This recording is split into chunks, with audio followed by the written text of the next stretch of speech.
বন্ধুগণ, আবার একটি নতুন ভিডিওতে আপনাদের সবাইকে স্বাগত জানাই। এই সরলরেখা স্থানাঙ্ক অক্ষগুলোর সাথে সমান কোণ তৈরি করে ওই সরলরেখার দিক কোসাইন নির্ণয় করতে হবে। তো যদি আমরা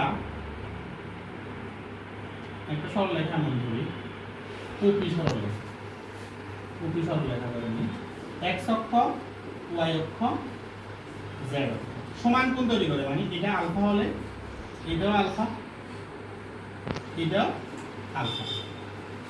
তো আমরা কি জানি, প্রদত্ত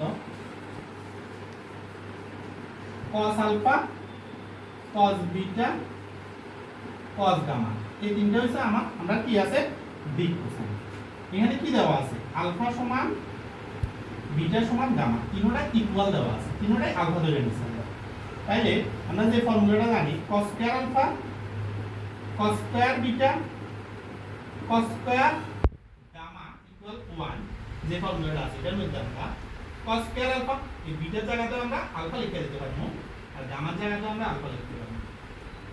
তাহলে কয়টা cos স্কয়ার আলফা আছে? তিনটা cos স্কয়ার আলফা আছে, ইকুয়াল কি আছে 1। এখান থেকে আমরা cos স্কয়ার আলফার ভ্যালুটা আসবে 1/3, আর cos আলফার ভ্যালুটা আসবে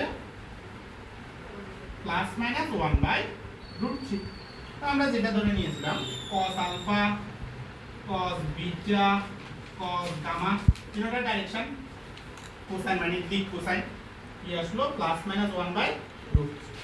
তো ফাইনাল আনসার আসবে সরলরেখাটির দিক কোসাইনগুলি হবে কি হবে, plus minus 1/√3, next plus minus 1/√3, next plus minus 1/√3। এটা হলো cos আলফার ভ্যালু, এটা cos বিটার ভ্যালু, এটা cos গামার ভ্যালু। যেহেতু আলফা বিটা গামা তিনটা ইকুয়াল, তাহলে cos alpha, cos beta, cos gamma তিনটার ভ্যালু প্লাস মাইনাস 1/√3 করে আসবে। এটাই সরলরেখাটির দিক কোসাইন।